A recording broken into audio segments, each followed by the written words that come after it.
loudly after Surah Fatiha. Similarly, there are no less than 6 hadith in Sahih Muslim.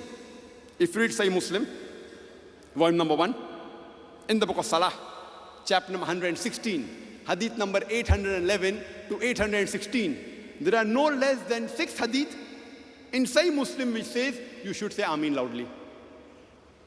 So I have given you references of at least 9 Sahih hadith which says that you should say Ameen loudly. Now, I ask you the question. Who is correct? The Hanafi maslak or the Shafi maslak? The Shafi maslak. Simple. What matches with the Quran and Sahih hadith, you follow that. Simple. Now, coming to the question. The first question, that does the wudu break or not when a person accidentally, if a man accidentally touches a woman or a woman touches a man? Imagine if a non-Muslim who accepts Islam and he asks me, Brother Zakir, if a woman touches me accidentally or if I touch a woman accidentally when I'm in wudu, am I yet in the state of wudu or not? Does my wudu break or not? So will I ask him, that is your father Hanafi or a Shafi? See, his father was a non-Muslim. So my answer should be based on Quran and Sahih Hadith. And when we analyze the Quran and Sahih Hadith, we come to know that the wudu does not break.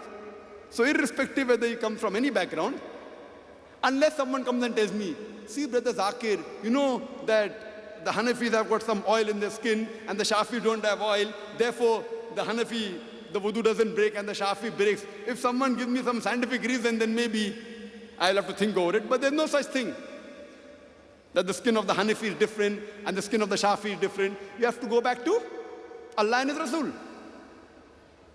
And when we do research in the Quran and Sahih Hadith, we get the answer.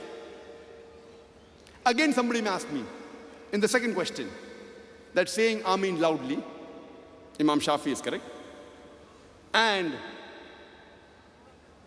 the Hanafi maslak not to say Ameen loudly. Do you mean to say Abu Hanifa was wrong? Didn't he have knowledge? No, Bismillah. Imam Abu Hanifa, may Allah's mercy be on him, Rahimahullah. He was a great scholar. We love him, we respect him. But not that he made a mistake purposefully. Maybe these hadith, which I quoted of Sahih Bukhari, volume number 1, hadith number 781 to 782, and the hadith of Sahih Muslim, volume number 1, hadith number 811 to 816, this may not have reached him. As I told you earlier, that when the Prophet was alive, the Quran was complete. It was compiled in the supervision of the Prophet himself. He himself supervised. The Quran, alhamdulillah, was complete. And there's no difference of opinion as far as the Quran is concerned. But the Prophet did not encourage to write down the hadiths, his sayings, lest it would get mixed up. Later on, after his death, when people started saying things in the name of the Prophet which he did not say, then the people thought, fine, now we should check up whether did the Prophet say this or not. So the compilation of the hadith started after the death of the Prophet. And during the time of these great Aimmas, Imam Abu Hanifa, Imam Malik, Imam Shafi, Imam Ahmad bin Imam Hanbal, may Allah's mercy be on all of them, it was yet continuing. It wasn't completed. Later on, Imam Bukhari came, then Imam Muslim came, Abu Dawud, Tirmidhi, and then later on, after the demise of these 4 great Aimmas, the process was more formulated. So therefore, based on whatever was the knowledge they had, they gave the opinion. Somebody will ask me, Brother Zakir, do you think you're more intelligent than Abu Hanifa? Brother Zakir, do you think you're more intelligent than Imam Shafi? May Allah's mercy be on both of them. I said no. Nothing. Compared to them, we are nothing. They were far closer to the Prophet. Their knowledge, mashallah. The iman, we cannot compare. No one living now can compare to them. But we have to realize, as I mentioned, that the process of compilation of the hadith was going on. So all the 4 Aimmas said No Muslim can say that he knows all the Sahih Hadith. So because today is the age of science and technology. Now if today, at that time, during the Aimmas, if you wanted to collect a hadith, you had to travel hundreds of kilometers, thousands of kilometers. You had to write down. There was no Xerox machine.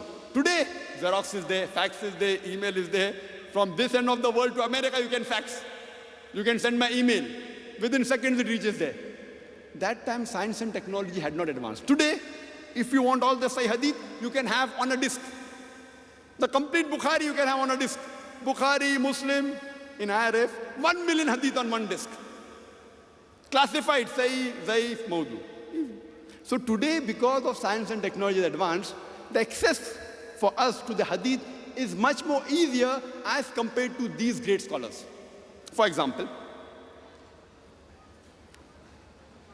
today, if a student who passes BSc, Bachelor of Science, in terms of scientific knowledge, he may have more knowledge than Isaac Newton. Isaac Newton happens to be the best scientist of humanity. You know, Isaac Newton, number one. Michael H. Hart, when he wrote a book, The 100 Most Influential Men in History, he places our beloved Prophet Muhammad Sallallahu Alaihi Wasallam number one. Number two, Isaac Newton. But if someone comes and asks me, suppose your son has passed his BSc, or if you have passed your BSc, if someone tells, are you more intelligent than Isaac Newton? See, you may know many things which Isaac Newton did not know. But in terms of science and technology, what brain Isaac Newton had, even the Nobel Prize winner of science doesn't have. Isaac Newton had an intelligent brain. Depending upon the limited resources he had, the amount of advances he made in science is phenomenal. Therefore, he's called one of the best scientists of humankind. But today, a person who has passed BSc, overall, may have more knowledge than Isaac Newton. He knows all the laws of Newton. He even has corrected the mistake of Newton. He has not corrected. By the time other scientists have come, they have corrected the mistakes of Newton. So a person who has passed BSc overall may have more access to scientific knowledge than Isaac Newton. But that does not make him a greater scientist than Isaac Newton. Similarly, today when we can analyze the Hadith easily because of these great scholars, Imam Bukhari, Imam Muslim, and the other scholars right down till this age, it is easier for us to know whether the Hadith is Sahih or not, and easy because of science and technology. That does not mean we are more superior to these Aimmas, we are more intelligent. No, not at all. I cannot claim that, and no one should claim that. Not that we are more intelligent, we are more knowledgeable. Today, because of science and technology, the knowledge is much more easily accessible. So let me clear that point very clearly. Therefore, I said the topic is sensitive. We respect all these four Aimmas. They were great scholars. And the solution for the unity of the Muslim Ummah lies in the ayat I started my talk with. Allah says in Surah Al-Imran, chapter number 3, verse number 103, وَاتَصِيمُوا بِحَبْلِ اللَّهِ جَمِيعًا وَلَا تَفَرَّقُوا.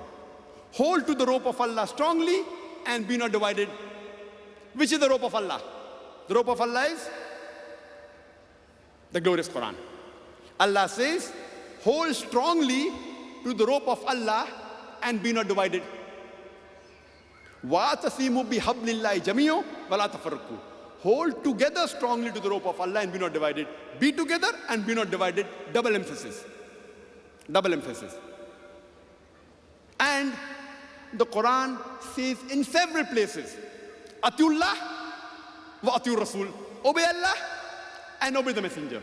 Allah gives these commandments to the Muslims in several places, in no less than 20. In more than 20 verses of the Quran, the Allah says, Atiullah wa Atiur Rasul. In Surah Al-Imran, chapter number 3, verse number 32. In Surah Al-Imran, chapter number 3, verse number 132. In Surah Nisa, chapter number 4, verse number 13. In Surah Nisa, chapter number 4, verse number 59. In Surah Nisa, chapter number 4, verse number 69. In Surah Nisa, chapter number 4,